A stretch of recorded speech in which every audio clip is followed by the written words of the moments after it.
ಆತ್ಮೀಯ ರೈತ ಬಾಂಧವರೇ, ಈಗಾಗಲೇ ಮುಂಗಾರು ಮಳೆ ಪ್ರಾರಂಭ ಆಗಿದೆ. ರಾಜ್ಯದ ವಿವಿಧ ಜಿಲ್ಲೆಗಳಲ್ಲಿ ಅಲ್ಲಲ್ಲಿ ಮಳೆ ಆಗ್ತಾ ಇದೆ. ಈಗಾಗಲೇ ಆಗಿರುವಂಥ ಮಳೆ ಪ್ರದೇಶದಲ್ಲಿ ರೈತರು ಬೀಜ ಬಿತ್ತಿದ್ದಾರೆ, ಗೊಬ್ಬರನೂ ಹಾಕಿದ್ದಾರೆ. ಈಗಾಗಲೇ ಕೆಲವು ಕಡೆ ಮೊಳಕೆ ಹೊಡೆದಿದೆ. ಆದರೆ ಮತ್ತೆ ಮಳೆ ಅಭಾವದಿಂದಾಗಿ ಆ ಒಂದು ಬೆಳೆಗಳು ಕೂಡ ಒಣಗುವ ಪರಿಸ್ಥಿತಿನಲ್ಲಿದೆ. ಮತ್ತು ಇನ್ನು ಬಹುತೇಕ ಸ್ಥಳಗಳಲ್ಲಿ ಮಳೆ ಸಾಕಷ್ಟು ಆಗದೇ ಇರುವುದರಿಂದ ಬಿತ್ತುವ ಒಂದು ಕಾರ್ಯದಲ್ಲಿ ರೈತರು ಇನ್ನು ಕಾಯ್ತಾ ಇದ್ದಾರೆ ಮಳೆಗೋಸ್ಕರ. ಇಂಥ ಸಂದರ್ಭದಲ್ಲಿ ನಮ್ಮ ರೈತಾಪಿ ಜನಗಳು ಇವತ್ತು ಗ್ರಾಮೀಣ ಪ್ರದೇಶದಲ್ಲಿ ಏನು ಒಂದು ಗಂಭೀರವಾದ ಸಮಸ್ಯೆಯನ್ನು ಎದುರಿಸ್ತಾ ಇದ್ದಾರೆ. ಅವರಿಗೆ ಸಕಾಲದಲ್ಲಿ ಸಮರ್ಪಕವಾಗಿ ಬೀಜ ಮತ್ತು ಗೊಬ್ಬರ ಸಿಗ್ತಾ ಇಲ್ಲ. ಮತ್ತು ಅವರು ತಮ್ಮ ಎಲ್ಲ ಕೆಲಸ ಬಿಟ್ಟು ಬಂದು ನಗರಕ್ಕೆ ಬಂದು ಗೊಬ್ಬರ ಅಂಗಡಿಗಳ ಮುಂದೆ ಕಾಯ್ಕೊತ್ತು ಕೂತ್ಕೊಳ್ಳುವಂಥ ಪರಿಸ್ಥಿತಿ ಇಡೀ ರಾಜ್ಯದ ಬೇರೆ ಬೇರೆ ಜಿಲ್ಲೆಗಳಲ್ಲಿ, ನಗರಗಳಲ್ಲಿ ನಾವು ನೋಡ್ತಾ ಇದ್ದೀವಿ. ಇವತ್ತು ರಾತ್ರಿಯೆಲ್ಲ ನಿದ್ದೆ ಬಿಟ್ಟು ಗೊಬ್ಬರದ ಅಂಗಡಿ ಮುಂದೆ ಬಂದು ಕೂತ್ಕೊಳ್ತಾ ಇದ್ದಾರೆ. ಎಷ್ಟೋ ಕಡೆಗಳಲ್ಲಿ ರಾತ್ರಿ ಕೂಡ ಅಲ್ಲಿ ಮಲ್ಕೊಂಡಿರುವಂಥ ಉದಾಹರಣೆಗಳು ನಾವು ನೋಡಿದ್ದೀವಿ.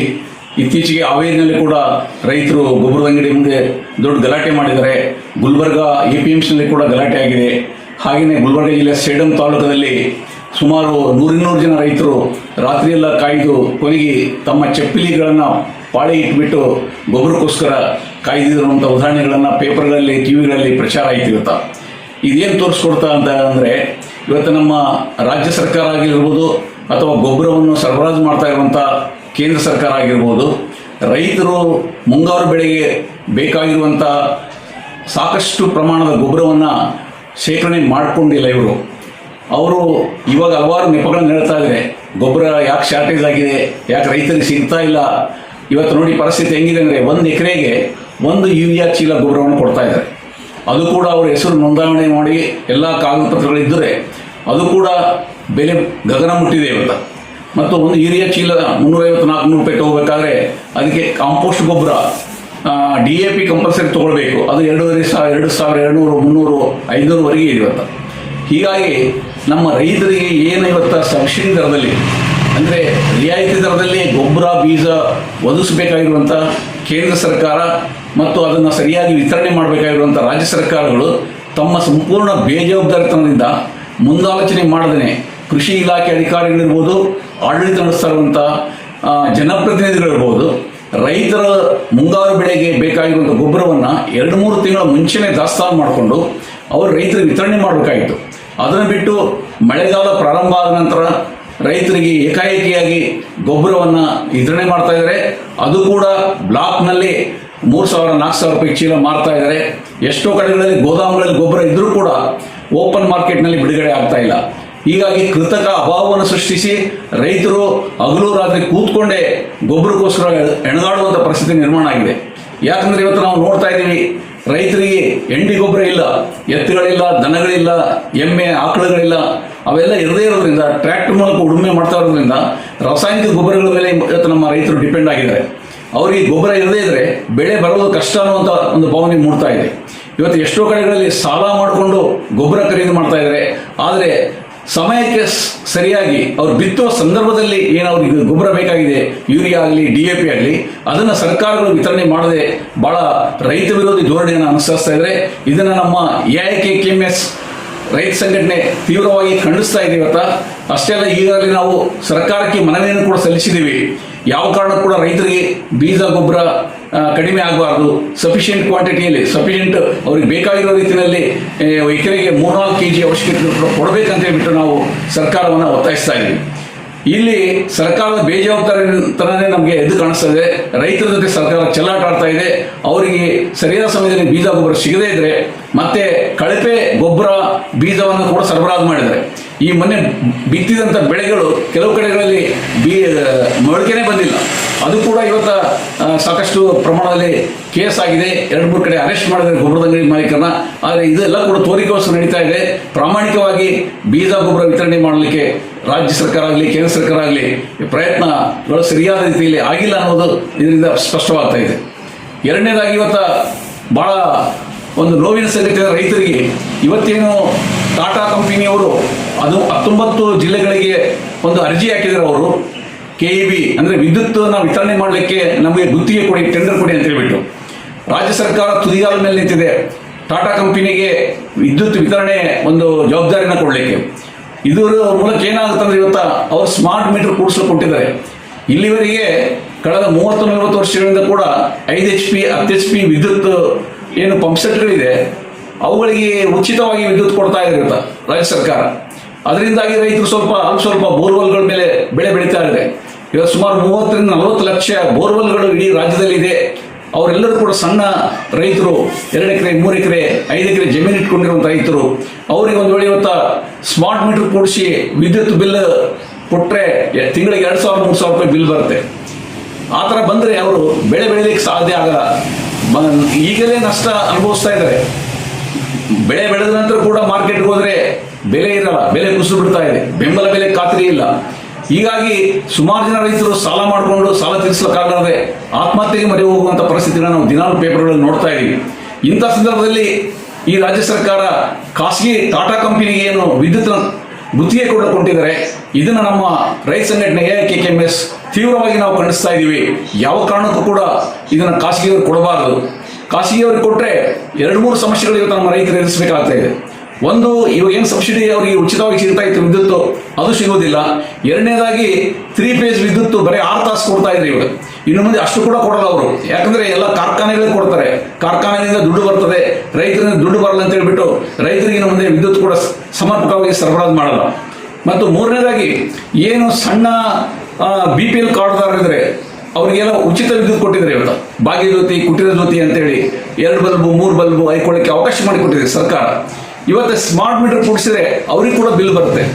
ಎಲ್ಲಿವರೆಗೆ ನೀವು ಆ ಮೀಟರ್ ಒಳಗಡೆ ಸ್ಮಾರ್ಟ್ ಕಾರ್ಡ್ನಲ್ಲಿ ದುಡ್ಡು ಹಾಕಿರ್ತೀರಿ, ಆ ದುಡ್ಡು ಮುಗಿದ ತಕ್ಷಣನೇ ಆಟೋಮೆಟಿಕ್ ನಿಮ್ಮ ಮನೆಗೆ ಮತ್ತು ಪಂಪ್ ಸೆಟ್ಗೆ ವಿದ್ಯುತ್ ಕಟ್ ಆಗ್ತದೆ. ಅವ್ರು ಯಾರು KEBದವರು ಲೈನ್ ಮ್ಯಾನ್ ಬಂದು ವಿದ್ಯುತ್ ಕಟ್ ಮಾಡಲ್ಲ, ಆಟೋಮೆಟಿಕಲಿ ವಿದ್ಯುತ್ ಕಟ್ ಆಗಿ ಹೋಗ್ತದೆ. ಹೀಗಾದರೆ ರೈತರು, ಸಣ್ಣ ಕೂಲಿಕಾರರು, ಕೃಷಿ ಕೂಲಿಕಾರರು ಇವತ್ತೇನು ಪಟ್ಟಣಗಳು ಗುಳೆ ಹೋಗ್ತಾ ಇದ್ದಾರೆ, ಹಳ್ಳಿಗಳಲ್ಲಿ ಜೀವನ ಮಾಡೋದೇ ಕಷ್ಟ ಆಗಿದೆ. ಇನ್ನು ಮುಂದೆ ಪರಿಸ್ಥಿತಿ ಇನ್ನೂ ಗಂಭೀರ ಆಗ್ತದೆ. ಆದ್ದರಿಂದ ರಾಜ್ಯ ಸರ್ಕಾರ ಯಾವ ಕಾರಣಕ್ಕೂ ಕೂಡ ವಿದ್ಯುತ್ತನ್ನ ಖಾಸಗಿಯವರಿಗೆ ಕೊಡಬಾರ್ದು, ಟಾಟಾ ಕಂಪನಿಗೆ ವಹಿಸಬಾರ್ದು. ಇವಾಗೇನು ವಿದ್ಯುತ್ ವಿತರಣಾ ಕಂಪನಿಗಳು ಸರ್ಕಾರದ ಅಧೀನದಲ್ಲಿದೆ, ಅದನ್ನೇ ಮುಂದುವರಿಸಬೇಕು. ಮತ್ತು ರೈತರಿಗೆ ಉಚಿತವಾಗಿ 10 HP ವರೆಗೆ ವಿದ್ಯುತ್ತನ್ನು ಮುಂದುವರಿಸಬೇಕು, ಸ್ಮಾರ್ಟ್ ಮೀಟರ್ ರದ್ದುಗೊಳಿಸಬೇಕು. ಮತ್ತು ಗೃಹಜ್ಯೋತಿ, ಕುಟೀರ ಜ್ಯೋತಿ ಏನು ಯೋಜನೆಗಳಿದೆ, ಬಡವರಿಗೆ ಉಚಿತವಾಗಿ ಕೊಟ್ಟಿರುವಂಥ ವಿದ್ಯುತ್ತನ್ನು ಮುಂದುವರಿಸಬೇಕಂತೇಳಿ ನಾವು AIKKMS ವತಿಯಿಂದ ಒತ್ತಾಯಿಸ್ತಾ ಇದ್ದೀವಿ ಸರ್ಕಾರವನ್ನು. ಇನ್ನು ಮೂರನೇ ಬೇಡಿಕೆ ಅಂತಂದರೆ, ಇವತ್ತೇನು ನರೇಗಾ ಕಾರ್ಮಿಕರು ಅಂದರೆ ಮಹಾತ್ಮ ಗಾಂಧೀಜಿ ನರೇಗಾ ಯೋಜನೆಯಲ್ಲಿ ಕಾರ್ಮಿಕರು ಕೆಲಸ ಮಾಡ್ತಾ ಇದ್ದಾರೆ, ಅವರಿಗೆ ಕೃಷಿ ಕ್ಷೇತ್ರದಲ್ಲಿ ಕೆಲಸ ಸಿಗದೇ ಇದ್ದಾಗ ಅಟ್ಲೀಸ್ಟ್ ಜೀವನೋಪಾಯಕ್ಕೋಸ್ಕರ ಒಂದು 100 ದಿವಸ ಕೆಲಸ ಸಿಗ್ತಾ ಇತ್ತು. ಇವಾಗ ಕೇಂದ್ರ ಸರ್ಕಾರ ದಿಢೀರನೆ GV ರಾಮ್ಜಿ ಅಂತೇಳಿ ಹೊಸ ಯೋಜನೆಯನ್ನು ನಾಳೆ ಜುಲೈ 1ನೇ ತಾರೀಕಿನಿಂದ ಜಾರಿಗೊಳಿಸ್ತಾ ಇದೆ. ಅದರಲ್ಲಿ ಕೇಂದ್ರ ಸರ್ಕಾರ 60%, ರಾಜ್ಯ ಸರ್ಕಾರ 40% ಹಣ ಹಾಕ್ತಾ ಇದ್ದಾರೆ. ಹೀಗಾದರೆ ರಾಜ್ಯ ಸರ್ಕಾರ ಅದನ್ನು ವಿರೋಧ ಮಾಡ್ತಾ ಇದೆ. ಎಲ್ಲಿ BJP ಆಡಳಿತ ಇದೆ ಅವರು ಸಂಪೂರ್ಣ ಬೆಂಬಲಿಸ್ತಾ ಇದ್ದಾರೆ. ಒಟ್ಟಾರೆಯಾಗಿ ಕೇಂದ್ರ ಸರ್ಕಾರ ರಾಜ್ಯ ಸರ್ಕಾರದ ಮೇಲೆ, ರಾಜ್ಯ ಸರ್ಕಾರ ಕೇಂದ್ರ ಸರ್ಕಾರದ ಮೇಲೆ ಆಗ್ತಾ ಈ ಕೃಷಿ ಕೂಲಿಕಾರರಿಗೆ ಏನು ಹಳ್ಳಿಯಲ್ಲಿ ಬದುಕನ್ನು ಕಟ್ಕೊಂಡಿದ್ರು ಅವರು, ಆ ಉಳಿದ ದಿನಗಳಿಗೆ ಕೆಲಸ ಸಿಗ್ತಾ ಇತ್ತು ನರೇಗಾದ ಮೂಲಕ, ಅದ್ರ ಮೇಲೆ ಹೊಡೆತ ಬೀಳ್ತಾ ಇದೆ ಇವತ್ತು. ಅದಕ್ಕೆ ನಾವು ಈ GV ರಾಮ್ಜಿ ಏನು ಯೋಜನೆ ಕೇಂದ್ರ ಸರ್ಕಾರ ತರ್ತಾ ಇದೆ, ಇದನ್ನು ವಾಪಸ್ ತಗೊಳ್ಬೇಕು. ಮೊದಲೇನು ನರೇಗಾ ಯೋಜನೆ ಇತ್ತು ಅದನ್ನೇ ಜಾರಿಗೊಳಿಸಬೇಕು. ಅಷ್ಟೇ ಅಲ್ಲ, 200 ದಿನಗಳು ವರ್ಷದಲ್ಲಿ ಕೆಲಸ ಕೊಡಬೇಕು ರೈತರಿಗೆ, ಮತ್ತು ಕನಿಷ್ಠ 200 ದಿನಗಳು ಕೊಡಬೇಕು. ದಿನಕ್ಕೆ 600 ರೂಪಾಯಿ ಅವರಿಗೆ ವೇತನ ಕೊಡಬೇಕಂತೇಳಿ ನಮ್ಮ ರೈತ ಸಂಘಟನೆ AIKKMS ವತಿಯಿಂದ ನಾವು ಸರ್ಕಾರವನ್ನು ಒತ್ತಾಯಿಸ್ತಾ ಇದ್ದೀವಿ. ಇವತ್ತ ಕೃಷಿ ಕಾರ್ಮಿಕರು ಮತ್ತು ನರೇಗಾ ಕಾರ್ಮಿಕರು ಅವರೆಲ್ಲರೂ ಕೂಡ ಇವತ್ತ ಬೀದಿಗಿಳಿದು ಹೋರಾಟ ಮಾಡುವಂಥ ಪರಿಸ್ಥಿತಿ ನಿರ್ಮಾಣ ಆಗಿದೆ.